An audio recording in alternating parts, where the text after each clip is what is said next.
What if I told you that Easter in America hides secrets so bizarre, so shocking, that most history books refuse to print them? Right now, you are looking at 10 different states, each one concealing an Easter secret that will completely change how you see this holiday forever. Hidden eggs buried beneath historical landmarks, cryptic dates erased from official records, Easter symbols hiding inside some of the darkest moments in American history. From Salem to Galveston, from the White House lawn to the streets of New Orleans, Easter has been quietly sitting at the center of wars, disasters, revolutions, and cover-ups that mainstream media never dares to discuss.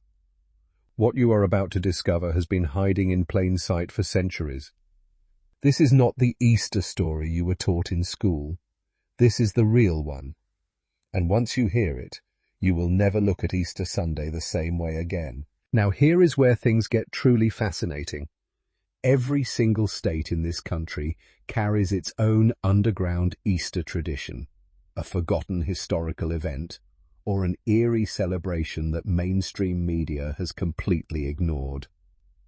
We are not talking about small details either. We are talking about buried stories, suppressed records, and secret rituals that shaped entire communities across generations. From the cold shores of Massachusetts to the volcanic islands of Hawaii, each state holds a piece of a much larger and far more disturbing puzzle. These are the Easter secrets that never made it into your textbooks, never appeared on your television screen, and never trended on social media. This video is going on a coast-to-coast journey through American history, pulling back the curtain on what really happened during Easter across this nation.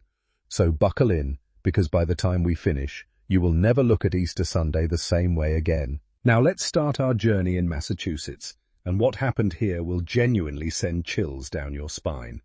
The year is 1692, and the Salem witch trials are already tearing communities apart. But here is the detail that almost no historian talks about. The most dramatic courtroom appearances by accusers happened during Easter week itself. Young women like Ann Putnam Jr. were delivering their most theatrical, most emotionally charged testimonies right as the rest of colonial America was observing the resurrection of Christ. Think about that contradiction for a moment. While churches preached hope and renewal, Salem's courtrooms were filled with screaming accusations and condemned souls. The spiritual weight of Easter made these moments even more psychologically devastating for the accused.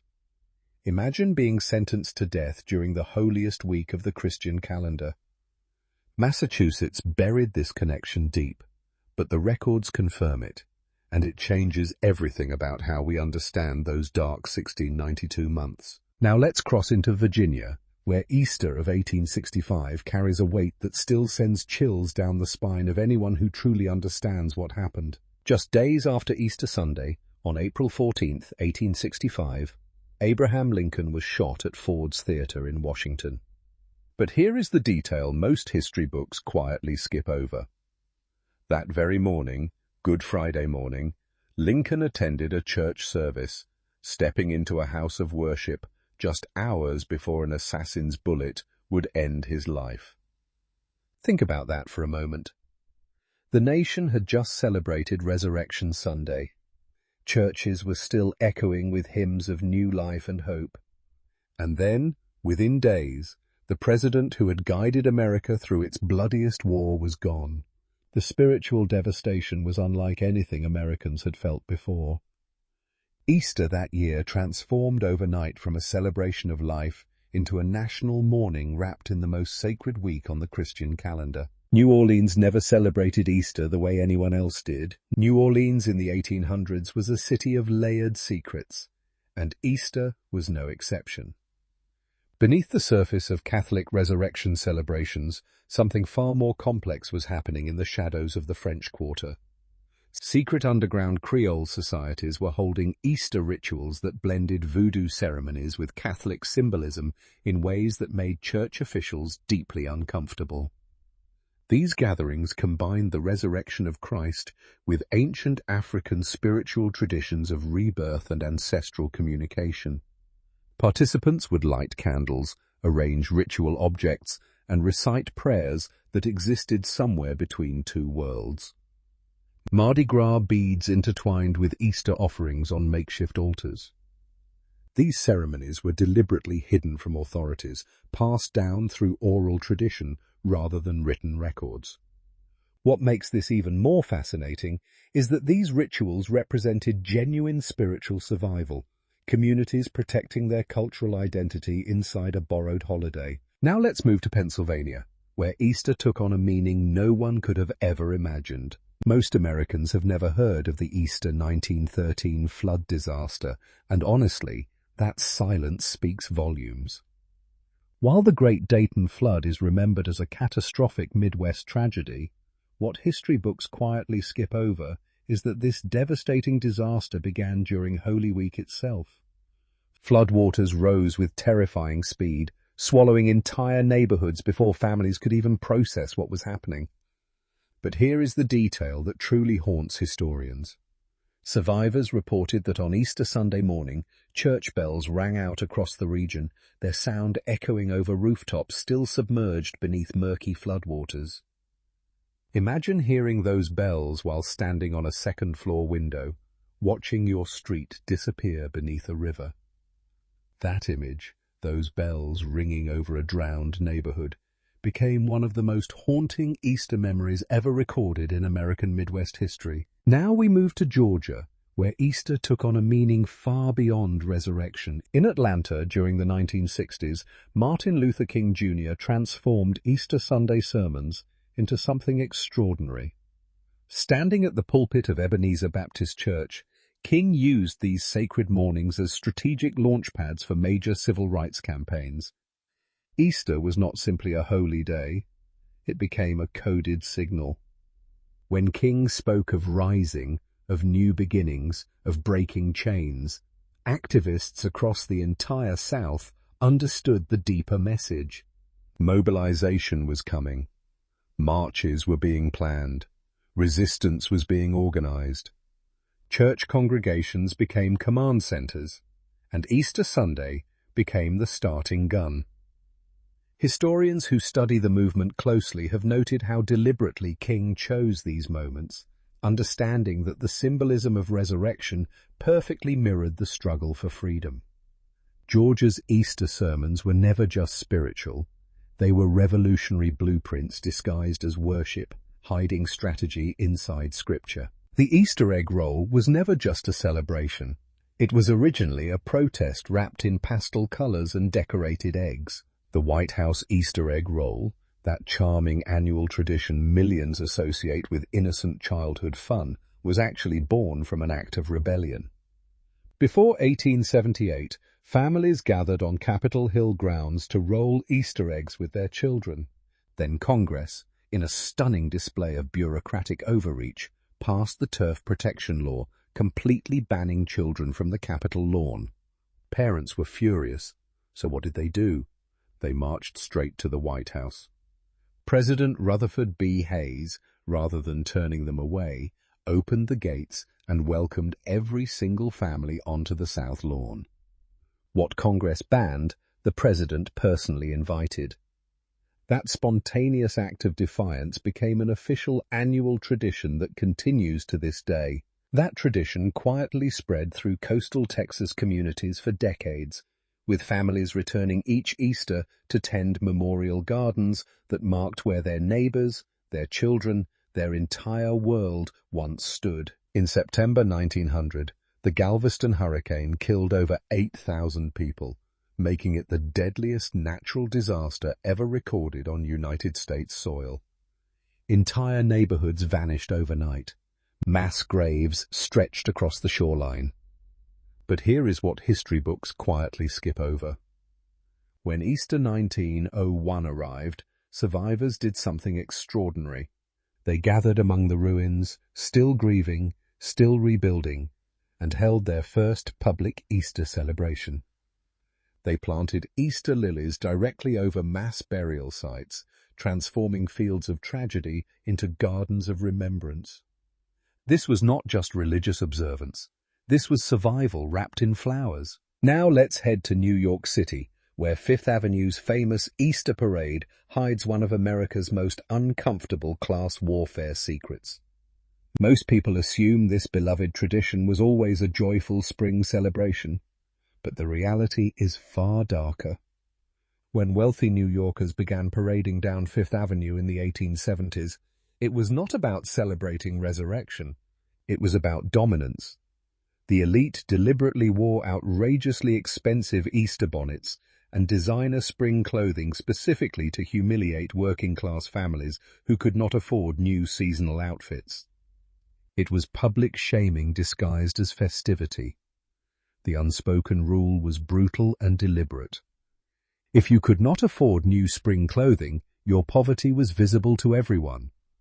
Department stores recognized this psychological warfare and weaponized it brilliantly, manufacturing the idea that new Easter clothing was socially mandatory, transforming one neighborhood's cruelty into a billion-dollar fashion industry that still influences American consumer culture every single spring season today. Now let's cross into Utah, where the Easter story takes a fascinating frontier twist. Early Mormon settlers in the 1800s made a deliberate choice to distance themselves from traditional Easter celebrations. Church leaders viewed the holiday as dangerously pagan-influenced, tied to ancient spring goddess worship that had no place in their restored gospel. But here is where it gets extraordinary. These same settlers quietly wove resurrection symbolism directly into their spring planting festivals. Seeds pressed into Utah soil became silent metaphors for Christ rising from the tomb. Frontier survival and religious rebirth merged into one powerful ritual. Families gathered not in decorated churches but in freshly turned fields, reciting scripture about new life while literally planting crops that would determine whether their communities survived another year. This created a parallel Easter tradition completely invisible to outsiders, uniquely American, uniquely Western, blending the desperate urgency of frontier survival with the profound hope of resurrection. A secret spiritual language spoken only through soil and seeds. Now let's travel south to Florida, and this secret might be the most mind-blowing one yet. In April 1513, Spanish explorer Juan Ponce de León sailed toward an unknown coastline. It was Easter week. The Spanish were celebrating Pascua, Florida, which translates directly to Feast of Flowers, their traditional name for the Easter season. When Ponce de León stepped onto that land for the first time, he was so moved by both the lush landscape and the sacred holiday surrounding him that he named the entire territory after that Easter celebration. Florida literally means Easter in its original Spanish context. Think about that for a moment. Every time someone says the word Florida, they are unknowingly referencing a 500-year-old Easter celebration. The Sunshine State, home to Disney World and spring break, carries the name of a Spanish Easter festival from 1513 buried inside its very identity, hidden in plain sight for centuries. Now let's travel to Illinois, where one of the most chilling Easter discoveries in American history was hiding inside forgotten church archives. Just months before the Great Chicago Fire of October 1871, something deeply unsettling was recorded on Easter Sunday of that same year. Multiple preachers across Chicago delivered sermons with a strikingly similar theme: divine punishment, destruction, and fire consuming the city as judgment for its sins.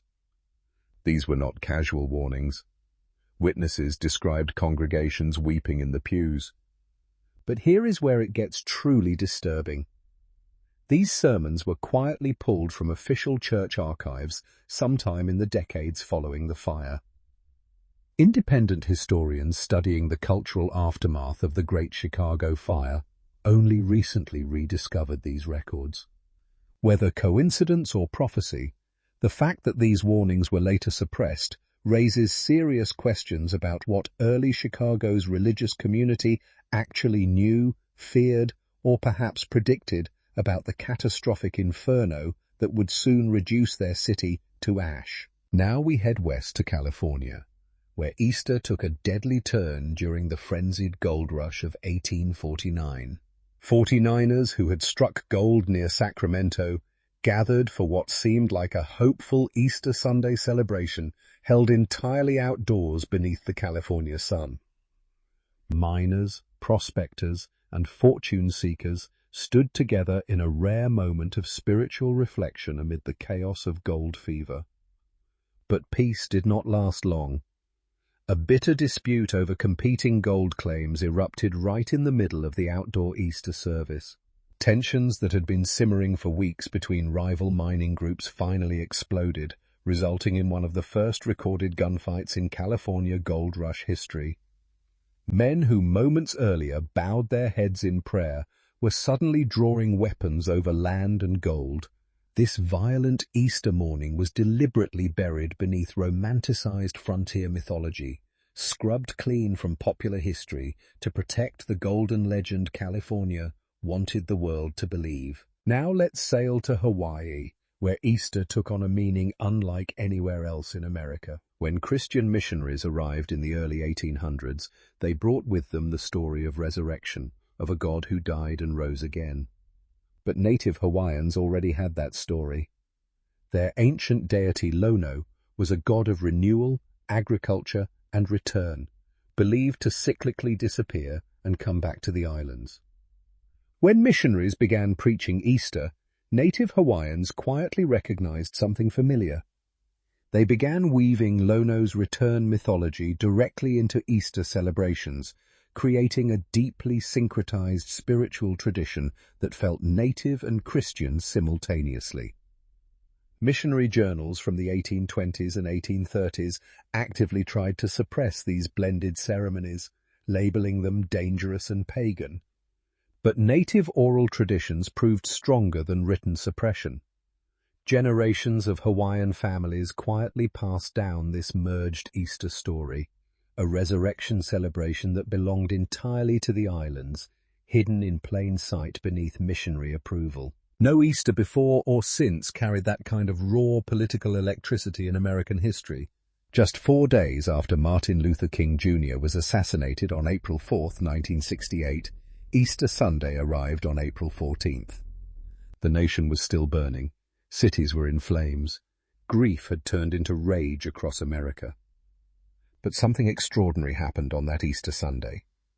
The Poor People's Campaign, the movement King had been building before his murder, used that exact Easter Sunday as the official launch announcement for their march on Washington. Think about that for a moment. They took the Christian holiday of resurrection, of rising from death, and transformed it into a political declaration. We are not finished. We are rising. Easter 1968 was no longer just a religious observance. It became a battle cry wrapped inside church bells and scripture. And smart creators use exactly that regional psychology to dominate their platforms. Every state secret we just uncovered carries its own visual language, and understanding that language is what separates viral thumbnails from ignored ones. Cracked eggs revealing historical figures like Lincoln or Martin Luther King Jr. trigger immediate curiosity because the human brain cannot resist incomplete images. State outlines filled with hidden Easter symbols create a puzzle effect that forces viewers to pause mid-scroll. But here is the real secret that top creators guard carefully. Color combinations matter enormously. Blood red paired with gold on Easter thumbnails consistently generates the highest click-through rates across American regional audiences. Easter was never just about eggs and bonnets.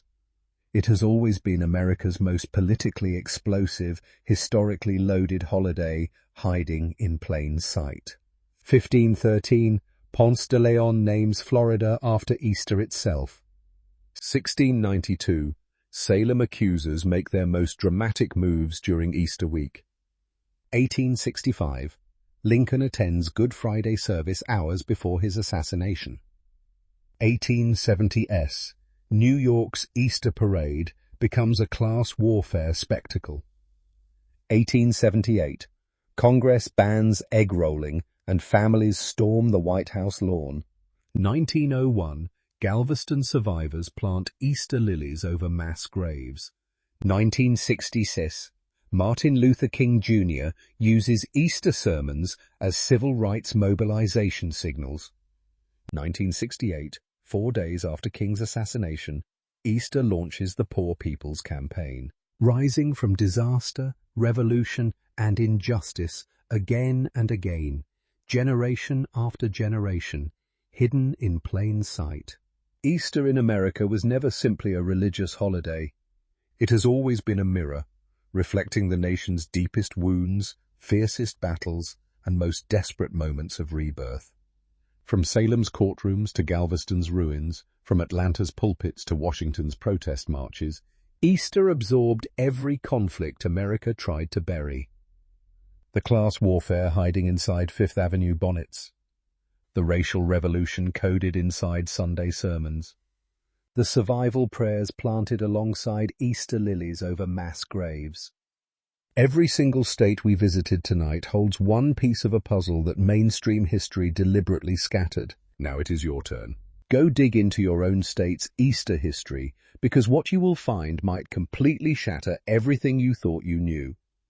Drop what you discover in the comments below, because this community is just getting started. Every secret you share could end up in our follow-up video, where we are going even deeper into 5 states with the most shocking Easter secrets never before covered anywhere on YouTube. States so buried in hidden history that even seasoned researchers missed them entirely. We are talking revelations that will make everything covered today look like just the beginning. Because here is the truth. Easter was never just about eggs and candy and springtime. It was always something far older, far stranger, and far more American than anyone ever told you. So before you celebrate another holiday without questioning it, ask yourself this. What other American secrets are hiding inside the holidays we think we already know?